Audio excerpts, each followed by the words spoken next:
रायपुर में नड्डा साहब भी आए हैं और अमित शाह साहब भी आए हो। वो सोच रहे होंगे कि इस जो बलौदा बाजार में क्या चल रहा है, ये सब हिसाब रखते हैं। हमारे लोग कहाँ कहाँ जाते हैं, उनके पीछे उनके सीआईडी तो रहते ही है। साहब ये लोग बोले, इतने लोग आए थे, इतने लोग उनको मिला। ये सब चीज महिलाओं के लिए कानून जो पास हुआ वो रिजर्वेशन का 33% का, ये कोई नया नहीं है। राजीव गांधी जी ने तो 73-74 अमेंडमेंट लाके पंचायत, जिला पंचायत में महिलाओं को आरक्षण दिया और आज हमारे महिला अध्यक्ष हैं, वहाँ जिले में है, म्युनिसिपालिटी में है, मेयर में है, हर जगह है। अरे ये काम ने तो राजीव गांधी पहले ही कर चुके हैं।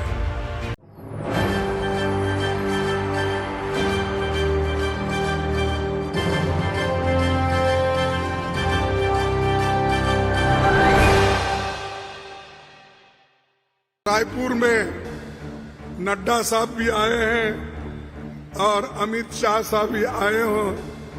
वो सोच रहे होंगे कि इस जो बलौदा बाजार में क्या चल रहा है, ये सब हिसाब रखते हैं।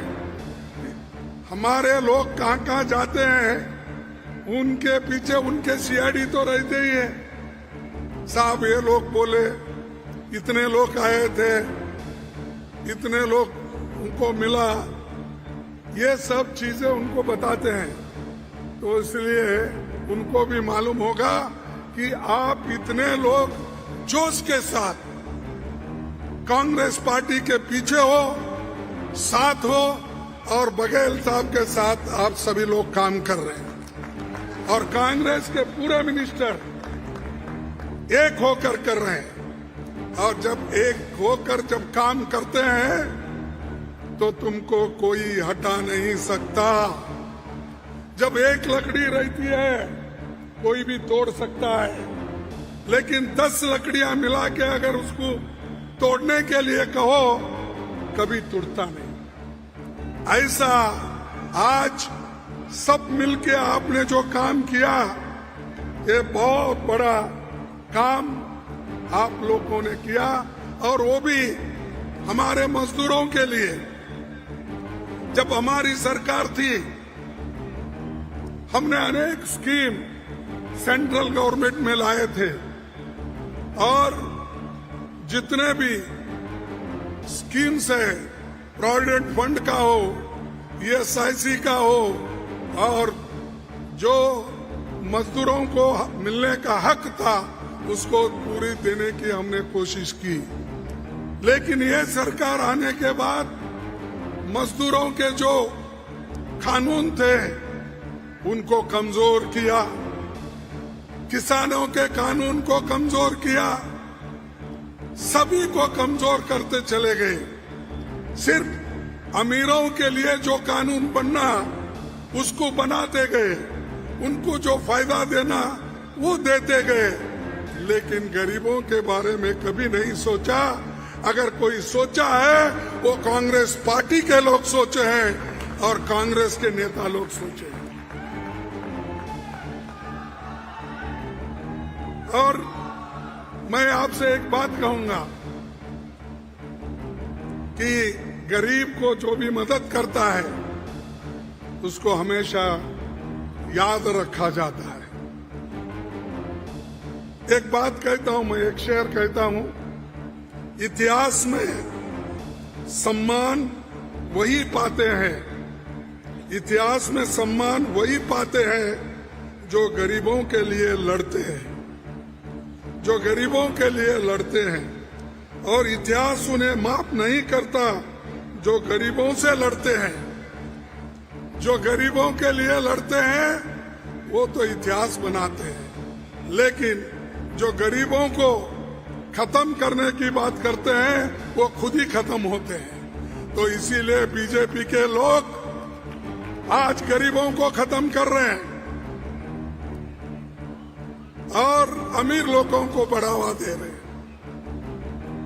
और सिर्फ मैं ये कहूंगा 5% लोगों के पास इस देश की 62% संपत्ति है। 5% लोगों के पास 62% संपत्ति है और 50% लोगों के पास सिर्फ 3% संपत्ति है। तो आप देख लीजिए ये गरीब और अमीर की खाई कितनी बढ़ती जा रही है इनके जमाने में। और ऊपर से कहते हैं कि हम गरीबों के लिए सब कुछ कर रहे हैं। परसों ऐसा ही हुआ कि जो महिलाओं के लिए कानून जो पास हुआ वो रिजर्वेशन का 33% का, ये कोई नया नहीं है। राजीव गांधी जी ने तो 73-74 अमेंडमेंट लाके पंचायत जिला पंचायत में महिलाओं को आरक्षण दिया और आज हमारे महिला अध्यक्ष हैं, वहां जिले में है, म्युनिसिपालिटी में है, मेयर में है, हर जगह है।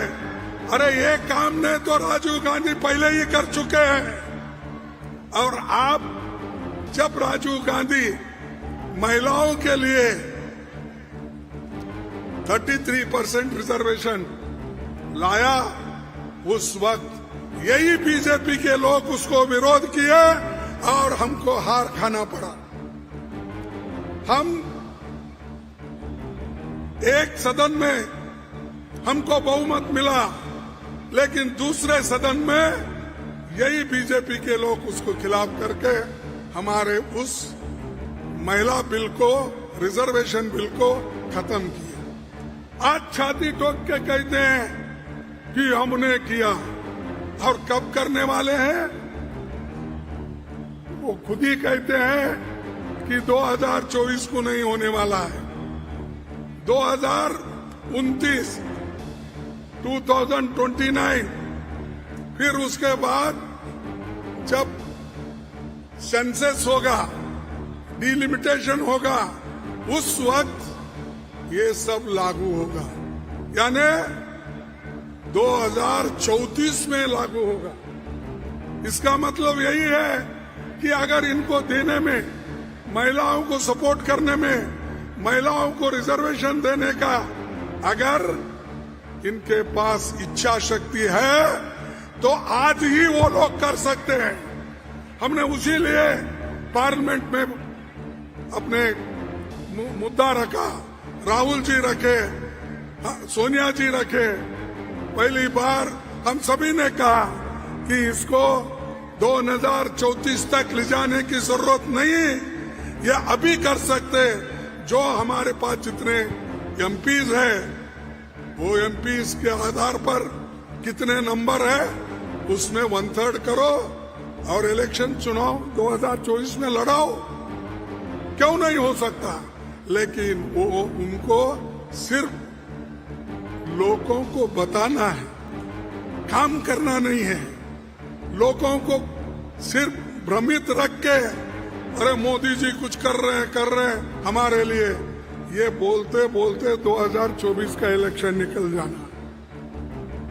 तो ये उनकी मंशा है। लेकिन हम जो भी कुछ काम करते दिल से करते हैं। राजीव गांधी जी ने भी किया, सोनिया गांधी जी ने भी किया।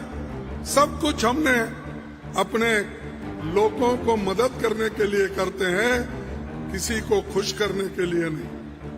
तो इसीलिए भाइयों और बहनों, मैं आपसे यही कहूंगा कि मोदी जी महिलाओं को आरक्षण आज नहीं दे रहे हैं, 2024 को भी नहीं दे रहे हैं, 2029 को भी नहीं दे रहे हैं।